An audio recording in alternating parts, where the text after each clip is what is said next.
Amém? Amém? Glória a Deus. A palavra que eu vou ler está lá em Coríntios 13. Amém? A suprema excelência do amor. Foi o mesmo texto até que eu trouxe hoje na igreja. Coríntios 13, isso. 1 Coríntios 13.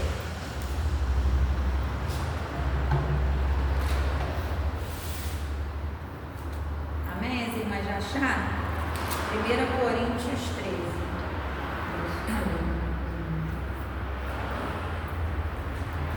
A suprema excelência do amor. Está depois de Atos, lá no final. Depois de Atos, isso. 1 Coríntios 13. Primeiro, isso. 13, isso. Amém? Podemos ler? A suprema excelência do amor. Ainda que eu falasse a língua dos homens e dos anjos, se não tivesse amor, seria como o metal que soa ou como o sino que tine.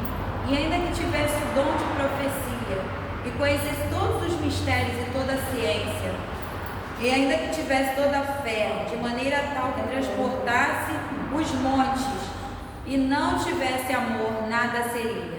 E ainda que distribuísse toda a minha fortuna para o sustento dos pobres, e ainda que entregasse o meu corpo para ser queimado, e não tivesse amor, nada disso me aproveitaria.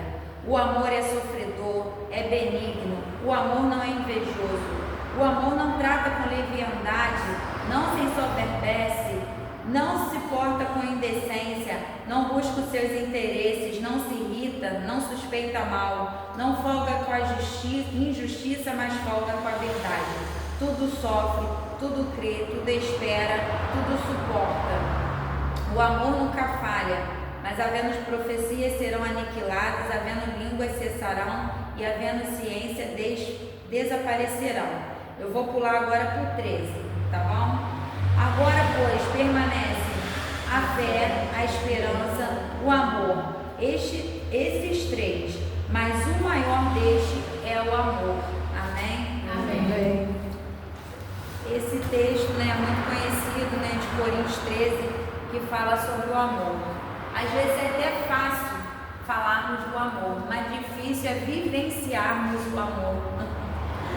Que não é fácil, as lutas são grandes, o inimigo vai usar as pessoas mais próximas para nos ferir, marido, filho, tio, aqueles que convivem no nosso cotidiano.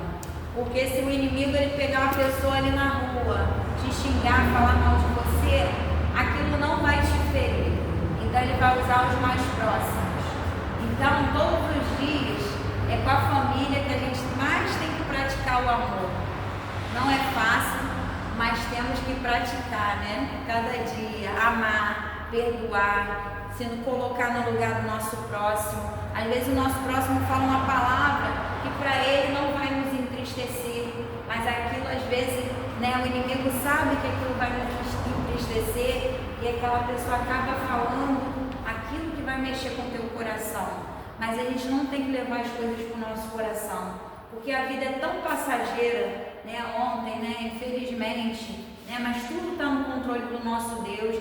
O avião com 62 pessoas ao mesmo tempo caiu e as pessoas faleceram, mas tudo, a vida e a morte está no controle do nosso Deus. Nós não temos que questionar, mas sempre adorá-lo em tudo, seja qual for a circunstância de nossas vidas. Passamos por lutas, por aflições, mas eu aprendi que no momento do meu maior deserto, foi no momento que mais Deus tratou e falou comigo. E eu creio com cada uma de vocês, porque quando Deus afasta todos, afasta a multidão, Ele sempre vai afastar para falar mais conosco, para nos dar ensinamento.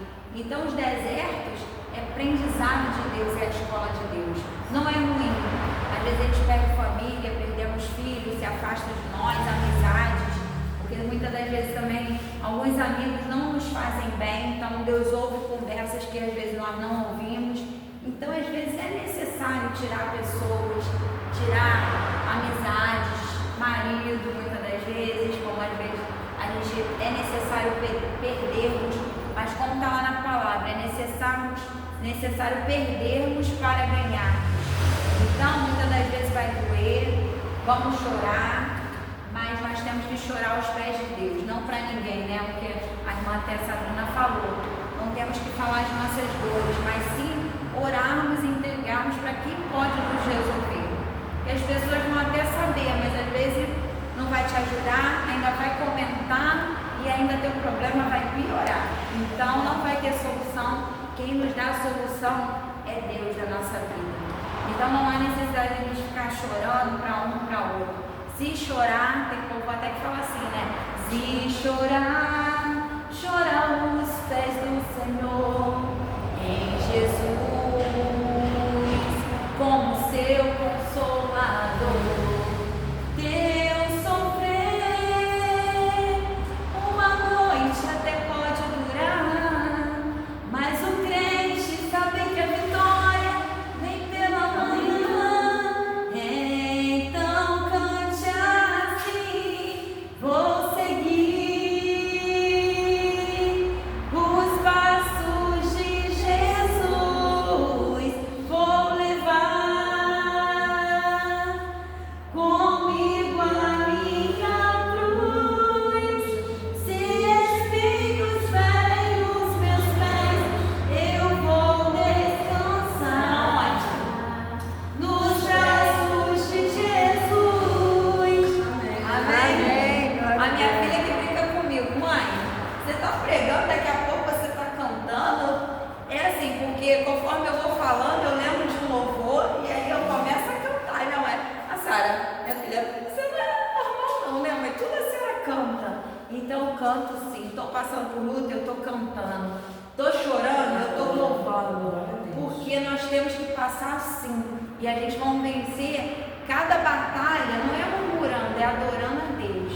Porque se cada fase de nossas vidas tem propósito, a dor tem propósito, a dor é para nos fazer crescer, né? Tem um louvor também, Deus está te ensinando, que fala de crescimento no momento da dor, né? Então, para ficar belo, para ficar bonito, até numa academia eu costumo sempre falar isso, para ficar os músculos belos, tem que o quê? Doer. Então, para crescer, tem que doer. Assim acontece na nossa vida espiritual. Muitas das vezes, para a gente ter um propósito maior, vai haver dor. O ouro, para ser lapidado, ele tem que passar pela fornalha, para depois ele brilhar e reluzir. Assim é a nossa vida. Muitas das vezes Deus vai ter que passar pela fornalha para tirar as imperfeições, as sujeirinhas que ficam ali no ouro, para ele lapidar e daqui a pouco para reduzir o brilho de Deus em nossas vidas. Então, que venhamos sempre estar com um olhar de gratidão. Eu costumo dizer também que nós temos todos os dias duas janelas na vida para olhar, das coisas boas e das coisas ruins. Qual a janela a gente vai acordar e vai querer ficar olhando? Né? Das notícias só ruins, das coisas ruins, pensamentos ruins contra alguém, sentimentos, ou a gente vai olhar para a janela da vida para as coisas boas que Deus faz. Se nós acordamos, estamos respirando, já é motivo de glorificar. Se estamos andando, se estamos indo para o nosso trabalho, temos uma família, ainda que a família nos dê às vezes trabalho, mas temos que glorificar porque a gente tem um filho, tem uma família para cuidar, uma mãe. Então, em tudo temos que dar graça e ver as coisas boas da vida e aprendemos a glorificar mais do que reclamar. Porque reclamar significa trazer várias vezes aquele problema para a nossa vida. Quando a gente reclama, aquilo vem mais para a nossa vida. Então, não vamos reclamar, vamos olhar com gratidão, com amor, vamos perdoar o nosso próximo, né? Porque o Espírito de Deus, ele é o quê? Amor e humildade. Se nós queremos ter o Espírito dele, quais são os frutos do Espírito? Vamos ver se vocês estão no Espírito. Gozo, paz, longanimidade, fé, mansidão, temperança e domínio próprio. Então, se a gente não tem esses frutos, a gente temos que buscar esses frutos em nossas vidas. Amém? Para que ele venha nos aperfeiçoar em glória. Amém. Eu não sou uma pregadora eloquente, como eu sempre falo, mas eu sou uma verdadeira adoradora que o adora em espírito e em verdade. E o Senhor está buscando isso. uma pessoa que busque com sinceridade, de todo o nosso coração. Ele não está procurando pessoas que preguem bem, porque pregar, muitos pregam, mas e viver? Porque não adianta a gente pegar, falar de Deus e não vivermos a palavra de Deus. Porque aceitar a Deus vai muito além. Não estou criticando, tem igreja que fala, vem aceitar Jesus aqui na frente. Mas levantar a mão e ir lá na frente é muito fácil, mas difícil é aceitar, vivenciar os mandamentos de Deus. Isso realmente é aceitá-lo. É termos o caráter dele em nossa vida. As pessoas veem Deus na nossa vida. Hoje a pastora Carmen, que eu fui ali pregar numa igreja, ela até contou uma experiência que eu vou estar passando para as irmãs. Ela disse que a pessoa pregava sempre com um vizinho dele, falava, vamos lá na minha igreja, vamos lá, sempre convidava. E aquele vizinho falou assim, olha, eu estou lendo um livro e assim que eu terminar de ler esse livro, eu vou lá na sua igreja, mas eu estou sem tempo e estou lendo esse livro. Então, enquanto eu não terminar de ler esse livro, eu não vou poder ir na sua igreja. Aí tá bom. Aí quase sempre encontrava com o vizinho, e aí, já leu o livro? Já terminou para ir lá na minha igreja? Ele, não, ainda estou lendo o livro. Então isso passou alguns meses, né? E ele leu naquele livro. Aí chegou um dia que o vizinho falou, ele mesmo se convidou e falou, terminei de ler o livro, hoje eu vou lá na sua igreja. Aí o vizinho ficou curioso desse livro, que sempre ele falava desse livro. E aí ele falou assim, olha, esse livro me despertou curiosidade, você falando desse livro, que só ia depois que lesse esse livro. Aí ele falou, eu também quero ler esse livro. Aí ele falou, o livro era a sua vida. Eu estava analisando o seu comportamento, como você se comportava com a sua família, com os seus vizinhos. Então a vida era eu observando sua vida. Então a nossa vida ela é observada por cada uma das pessoas que passam ao nosso redor. A gente que acha que não somos observados, mas somos em tudo que fazemos ou praticamos. Por isso que tem um texto na Bíblia que fala que nós somos cercados de uma nuvem, uma tão grande nuvem de testemunha. Se estamos na academia, estamos na rua, tem sempre alguém nos olhando. É como se fosse um Big Brother, né? Tem sempre alguém que passa, que está te vendo todo dia ali e está observando a nossa vida, o nosso comportamento, como a gente reage às situações adversas. Então, aí o vizinho pegou e falou, o livro era a sua vida. E é assim mesmo, nós somos carta viva de Deus. As pessoas estão vendo em nós Deus e estão lendo as nossas atitudes todos os dias. Então aquele vizinho só quis ir realmente na igreja dele, aí ele falou, não, eu vou com você. Sabe por quê? Sabe o que eu li na sua vida? Que você é um servo de Deus, você trata bem a sua família, os seus vizinhos, e você realmente serve um Deus vivo. Então eu quero conhecer o teu Deus. Então é assim que as pessoas têm que ler a nossa vida, como que nós somos servos de Deus, que nós amamos o nosso próximo, que nós estendemos a mão quando alguém precisa, né? E isso é o amor de Deus demonstrado em atitudes. Hoje até comentei isso também lá na Relevante, vou comentar também aqui, que uma vez um menino falou para minha mãe, tinha 7, 8 anos, falou, Dona Antônia, a senhora prega muito.